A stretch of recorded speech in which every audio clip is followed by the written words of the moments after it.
En avant et de chaque côté se trouvaient à présent de vastes bourbiers et marécages que l'on voyait s'étendre au sud et à l'est dans le faible demi-jour. Des brumes fumaient et tourbillonnaient au-dessus des mares sombres et répugnantes. Leurs relents suffocants planaient dans l'air immobile.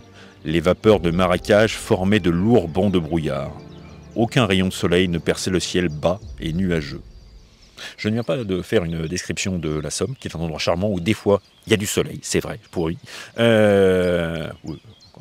Mais je viens de faire une description du marais des morts ou marais mort, ça dépend de la traduction que vous lisez, hein. Les deux sont très bonnes. Et c'est l'un des très célèbres paysages que Tolkien décrit dans Le Seigneur des Anneaux, dans les deux tours précisément. C'est le moment où Sam et Frodo se retrouvent isolés et en compagnie de Gollum, qui au départ les suit, ensuite ils le capturent, ils s'en servent de guide à travers cet endroit.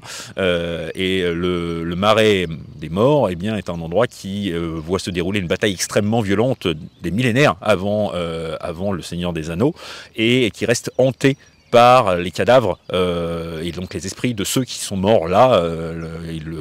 Tolkien le dit, hein, il fait parler Gollum en disant qu'il y a des morts sur des milles et des milles, et que ces morts, peu importe qu'ils sont, hommes, elfes, orques, réclament les vivants, les attirent. Hein. Il y a des feux follets qui apparaissent à la surface de l'eau, sachez-le, tout le monde est à peu près d'accord pour dire que Tolkien n'a pas sorti cette description de nulle part. Alors je vais être très clair là-dessus, j'insisterai jamais assez. Tolkien déteste les allégories, donc ne voyez pas une transcription de ce qu'il a vécu dans la bataille de la Somme directement. C'est pas une bataille de la Somme déguisée dont il parle. Par contre, il s'inspire largement de ce qu'il a vu sur le champ de bataille pour cela, parce que Tolkien se bat dans la région de la Somme, hein, de la Somme, et la Somme et l'Ancre. Donc deux rivières qui ont une forte tendance à créer des marécages, comme on peut le voir derrière nous.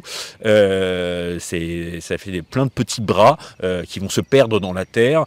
C'est boueux, très régulièrement ça sort de son lit. Hein, et pendant la bataille de la Somme, les éléments sont contre les soldats et les rivières vont largement déborder, rendant ce qui était un champ de bataille en une espèce de vague terrain boueux qui dévore les hommes littéralement. Hein.